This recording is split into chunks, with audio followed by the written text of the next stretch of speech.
In any good video game, quests make up a decent portion of gameplay, right? And Stardew Valley is no exception. But sometimes these quests can be a bit overwhelming if you don't know the best ways to tackle them. So today, I've put together a video where for every quest, I share my #1 best tip to help you absolutely crush it in your own saves. Now, as a disclaimer, no, I'm not going to go over all of the miscellaneous quests you receive on the Help Wanted board at Pierre's or the random story quests you receive, as all of these are pretty straightforward and the video would end up being something like, Evelyn is asking for a sea cucumber to put under her pillow. My advice, go fish one up in the ocean and don't ask Evelyn any further questions. So the quests I'll be going over today are specifically the Special Orders board quests from the board in town, which is unlocked fall year 1, and the quests from the Special Orders board in Mr. Key's Walnut Room on Ginger Island. So without further ado, let's just get right into it. Hey there, I'm looking for a big wad of bug guts. The juicier the better. At least that's what the crabs seem to like. 100 pieces should do the trick. As you'd expect for this quest, you'll be required to both collect 100 bug meat and drop them into the bin at Willie's. So my tip, head to the mutant bug lair in the sewers. Sure, you could go to the mines and spam floors 15 through 29, which may be a good option if you don't yet have access to the mutant bug lair, but if you do, I believe it's the much better option. I mean, in the game's code itself, this area is called Bugland. Surely, it's full of bugs. And you can always go to the local mines when you're done. I have an idea. There's a lot of trash in the water. Why don't we fish some out to make the valley more beautiful? For this quest, you'll be gathering 20 trash items and dropping them off in the bin near the train. Now, although Linus's message specifies fishing it up, you technically can gather the trash with crab pots and digging through the garbage cans as well, although trash in this case does exclude Joja Cola and rotten plants. Now, even with these other gathering options, my #1 tip is to fish in floor 100 of the mines. Yes, floor 60 isn't a horrible idea either, but the reason I strongly suggest 100 is because the amount of fish you can catch here and the chance of hooking said fish is much lower than on 60, leaving you with a super quick way to collect trash. Trust me, you'll be out of there quick. George thinks no one in town cares about him. I'd like to prove him wrong. A dozen leeks should do the trick. They're his favorite. Now for this quest, you'll have at maximum the length of an entire season to collect a dozen leeks. So of course, you could slowly collect them throughout if you're lucky enough to receive the quest early in the season. However, my tip is to use spring seeds. You may still have some from completing the bundle in the community center, but if not, they are super easy to craft with a daffodil, a dandelion, a wild horseradish, and 1 leek, making 10 spring seeds per craft. Now, each seed has a 25% chance to grow a leek, so you may need to be planting 40 to 50 seeds, but also keep in mind that you can create more spring seeds through putting a wild horseradish into your seed maker. So with these seeds taking a week to grow, you could always plant less to begin with and create more from what you harvest. For unknown reasons, the local population of fish has grown to an unsustainable level. I need a local angler to help reduce their numbers. Depending on which type of fish, lake, ocean, or river, I do think some will be easier than others to complete this quest. For example, lake fish are generally easier fish to catch because you've got fish like carp, whereas the ocean fish may be more difficult. But whichever fish type you receive for this quest, I suggest taking advantage of tackle and specifically bait. Both challenge bait and wild bait will allow you to catch multiple fish through one cast, so they will definitely speed up the overall process of catching 20. And with that, you could always pair a helpful tackle like the spinner or dresser spinner for an increased bite rate. I've got the urge to make my famous giant omelets, but I'll need 2 dozen eggs. Any takers? Obviously, this quest is fairly straightforward, so the tip here may be a little lacking for some, but my advice is, outside of the challenge prior to accepting, to keep your eggs in the auto grabber if you have one, and simply treat it as a chest so that when you do accept the quest, you'll be able to gather the 2 dozen with the game considering them fresh. Now obviously this doesn't make sense for everyone. I know some people are much quicker than I am to turn their eggs into mayo or sell them right out, but if you're a hoarder like I am, hopefully this gave you a light bulb moment. Hey, I have an idea for a new style of bed, but I'll need 80 hardwood to make it happen. Can anyone help? Similar to the previous quest, my tip involves a bit of pre-planning. But that's why you're watching this video, right? Because you're a prepared type of person that's ready to put in the effort early on to reap the reward later, right? Well, either way, my tip is quite simple. Prior to the quest, creating a small tree farm of about 10 or so mahogany trees somewhere either on your farm, the quarry, or wherever makes sense for you is a great way to ensure you'll be able to quickly and easily gather 80 fresh hardwood. Tree fertilizer can also be a huge help for this. And if you are a few short, of course there's always the secret woods to rely on. I require assistance in tracking down the rare and dangerous prismatic slime within the local caves. Bring me a jar of its prismatic jelly and you will be duly rewarded. Most likely the most infamous quest in Stardew Valley, the prismatic slimes can be extremely difficult to find. So I do kind of have more than one tip, and hopefully some of this is helpful to you in some way. Now, although the quest says within the local caves, prismatic slimes can be found in the mines, the quarry mines, and even the Skull Cavern. But I would still suggest to focus on the local mines, and here's why. Different from the quarry mines and the Skull Cavern, you can easily reset and go to certain floors over and over again using the elevator.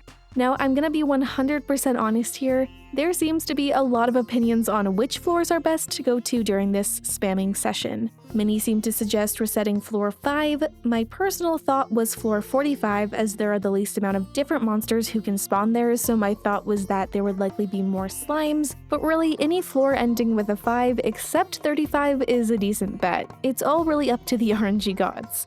I would even suggest checking out the beginning of the quarry mines once a day while the quest is active, as there's usually a large amount of slimes all there in the beginning. Now, with all of that, some tips would be to have your screen zoomed out as far as you can so that you can quickly spot the prismatic slime if it's present. Also, keep in mind that the chance a normal slime is replaced with a prismatic slime is affected by daily luck, so it's not a bad idea to put the majority of your effort in on good luck days.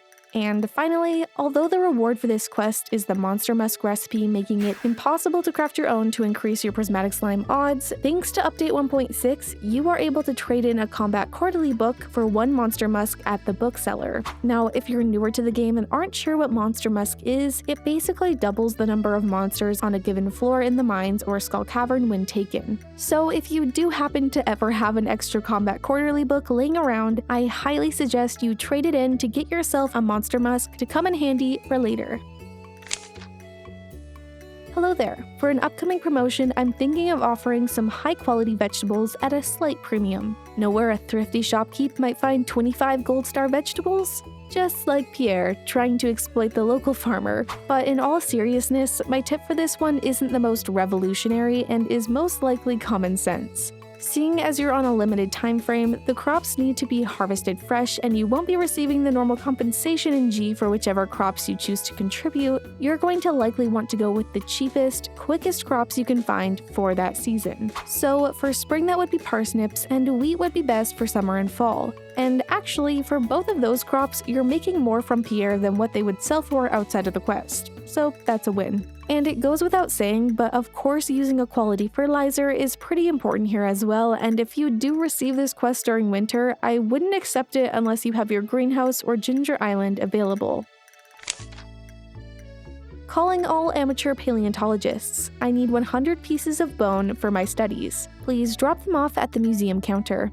For this quest, really any type of bones are accepted, but obviously bone fragments are going to be the easiest to collect in masses in a short amount of time, which means you'll want to be spending a lot of time in floors 71 to 79, or if you've unlocked Ginger Island, the dig site is a great option. Now, that aside, the real kicker with this challenge that I found is because the drop-off box is inside the museum, there is a chance that by the time you've collected all of the fresh bones, the museum is closed and the quest is over. So I suggest taking any bones you've collected pre-quest from your chests and drop them off prior to searching for the fresh bones, as what's dropped off doesn't actually need to be the fresh bones, if that makes sense. Which, if you're anything like me, you'll likely already have the 100 up front. And do not worry, if you still don't manage to collect enough fresh bones after already donating, it will all be returned to you through the Towns Lost and Found in Mayor Lewis's. I would also like to point out that if you do already have 100 bone fragments prior to the quest and are a bit further in the game, there is one other way to acquire them fresh without taking the time to go searching for them. And all it takes is the recipe for the skull brazier from Robbins and this fancy little machine from Mr. Key called the Deconstructor. By crafting 10 skull braziers and popping them into this machine, it will deconstruct them back into the raw bone fragments, and as you collect them, the game will consider these fresh.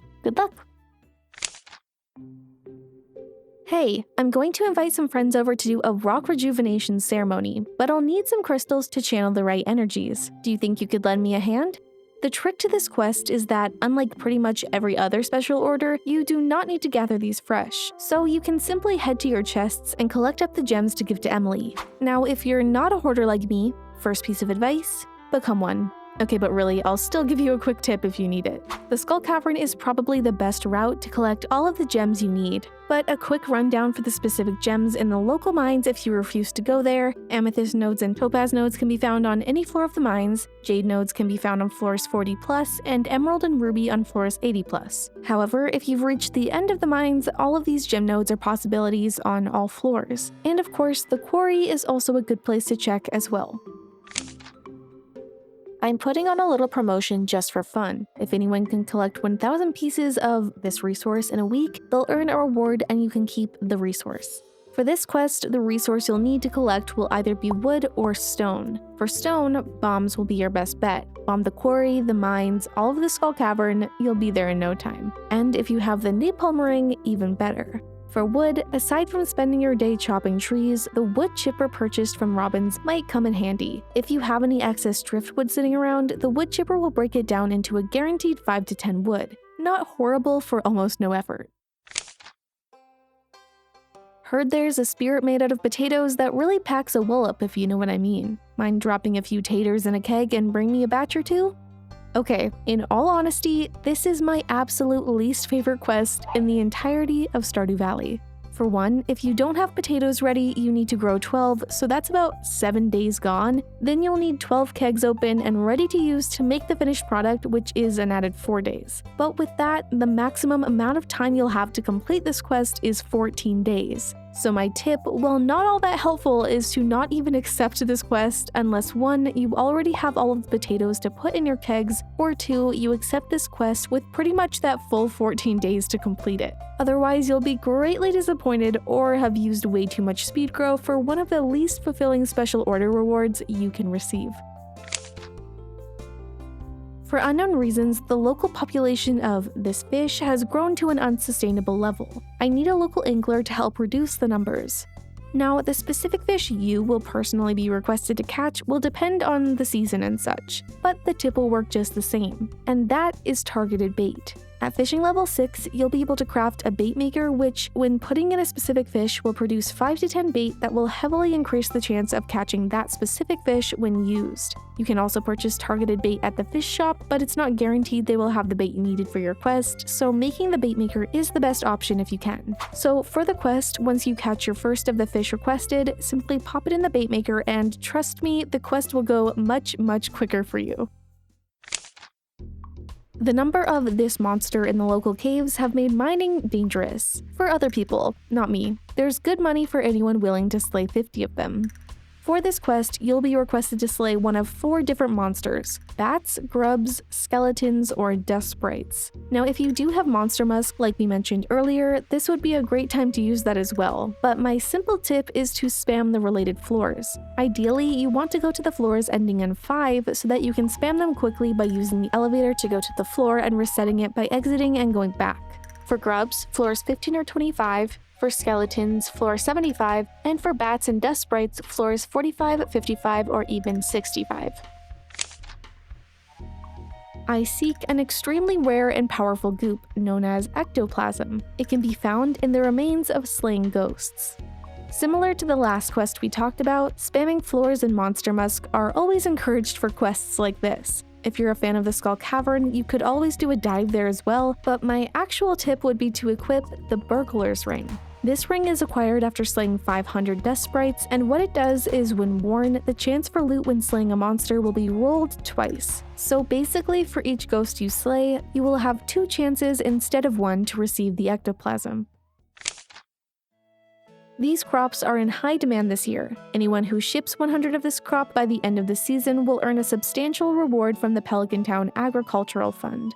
For this quest, you'll have one specific crop to ship from a specific season, so you could wait to accept this quest until the crop is something like garlic or wheat so that you have a bit more time to worry about harvesting and shipping 100 of it. But really the hard thing about giving a tip for this quest is that there are so many variables. Although the maximum time frame is 28 days, if you don't accept the quest until later in the season, your time frame can be closer to half of that. So really my tip is kind of to just be aware of when and what you're accepting when you choose this quest. But of course I'll also suggest speed grow as a quick tip/reminder type deal.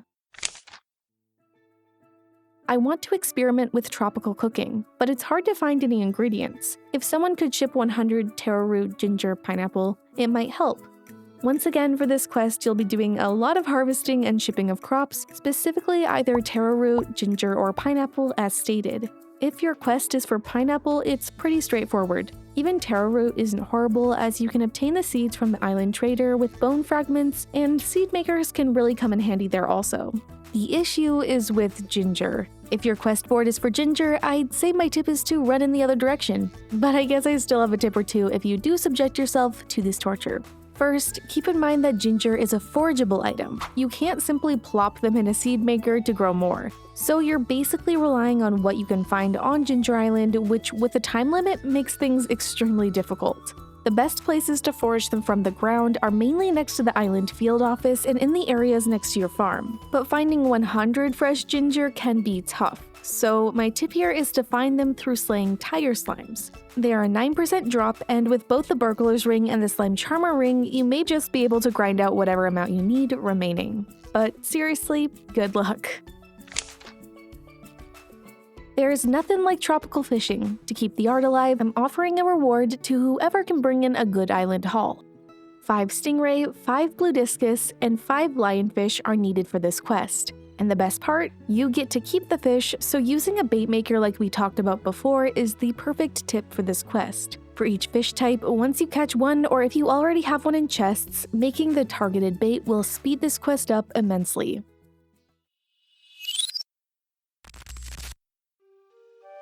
Find 100 each of red, orange, yellow, green, blue, and purple items. Place them in my collection box. For this quest, I do find it hard to have one clear and concise tip that's helpful. Basically, I suggest you approach it in one of 2 ways, or more likely a mixture of both. Easily bought items or easily found in mass quantity items. If you decide to go more of the crop direction, I'd suggest having purchased Pierre's stock list from Mr. Key prior so that you'll have access to the seeds from all seasons to make that worth your while. But my ultimate list would be this. Do keep in mind that things could definitely vary for you and what you naturally have more of. And I guess a final tip on the matter would be to consult the list of acceptable items on the wiki before wasting your time collecting 100 of an item that isn't accepted. The mine elevator system has been reset, and new dangers have emerged from deep underground. Make it to the bottom of the mines in 1 week. My number 1 tip here, don't be afraid to bring and craft mini staircases. You can also trade jade for staircases at the Desert Trader on Sundays, and I'm sure for some of you this is all obvious. But for those of you who don't generally bring staircases to the local mines, I would suggest it for this quest as once completed, you will be able to turn on dangerous mode at any time, having access to the elevator, and you'll then have the opportunity to collect all of the different loot you like at a slower pace without a deadline. Another huge suggestion if you do have the statue of the Dwarf King from completing Mining Mastery would be to try to go on a day where you can choose the greater chance to find ladders and shafts power, as it gives you a 25% higher chance of finding ladders from rocks and a 22% chance from monsters, increased from the usual 15%.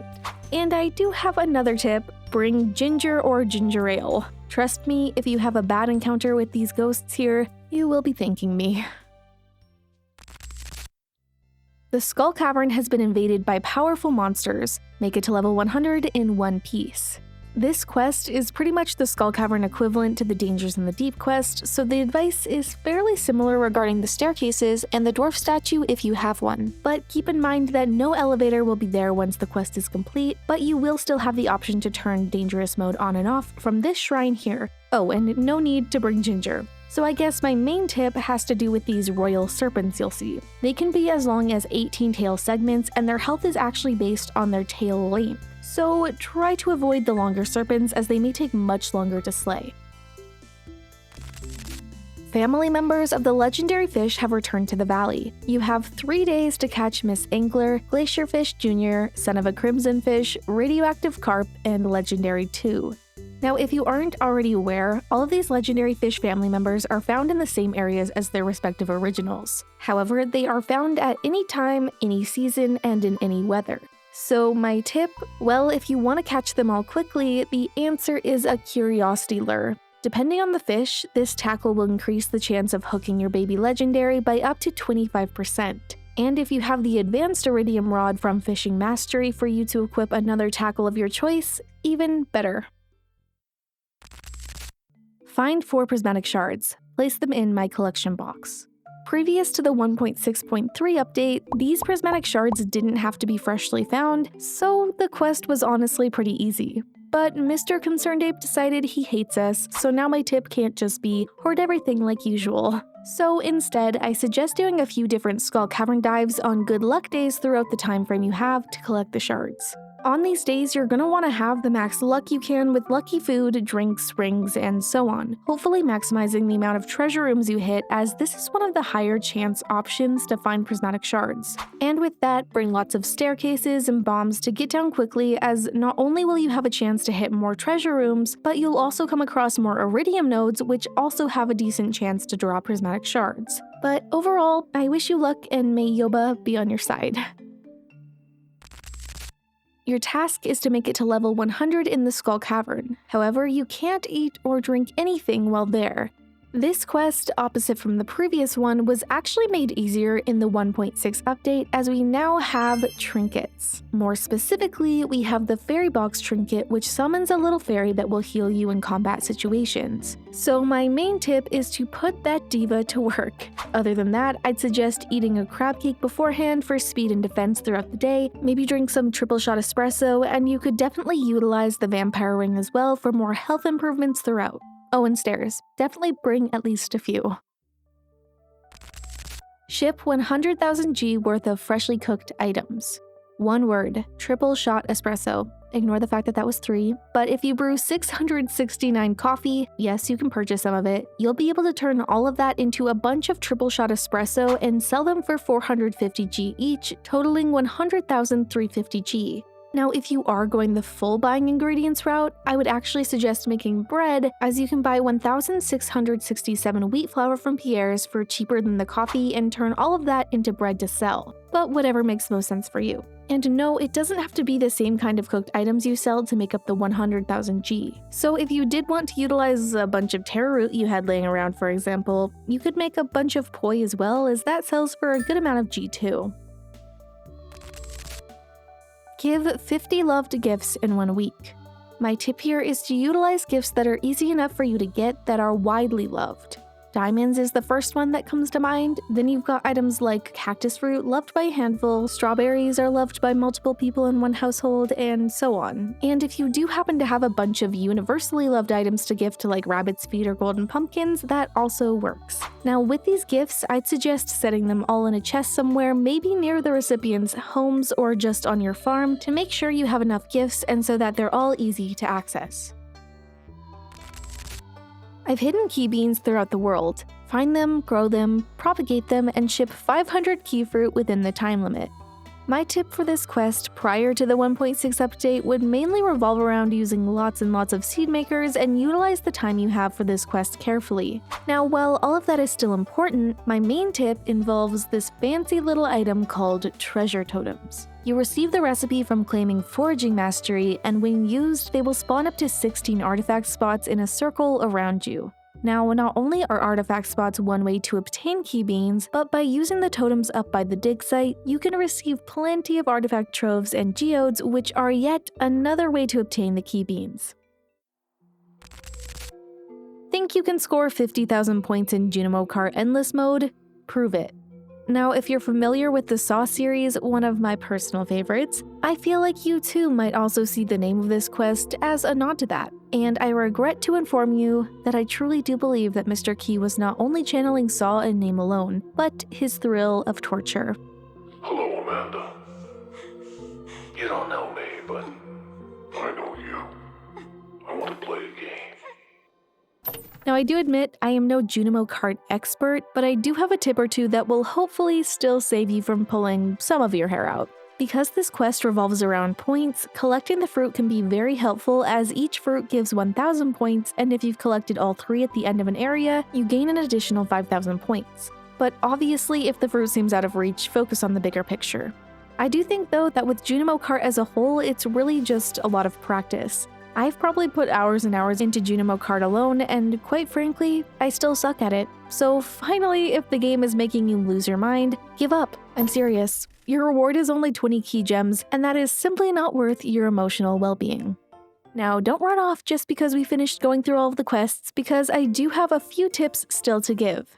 Okay, so maybe not so much of a tip, but don't worry if you don't complete a quest the first time around. These quests can be done as many times as you need, so failure shouldn't be a worry. Also, don't feel like you need to take my advice on all of these. We all have different ways of playing Stardew, I'm sure, so if you feel like something I've suggested isn't for you, that is totally okay. And with that, if any of you have any tips yourself for these quests, be sure to fill the comment section with them to share the wealth of knowledge with everybody in the community. Now with that, I do appreciate you making it to the end of this video. I think it's a fairly long one, so I really do appreciate you so much, and be sure to like and subscribe if you want to see more videos like this in the future. Okay, love you, bye!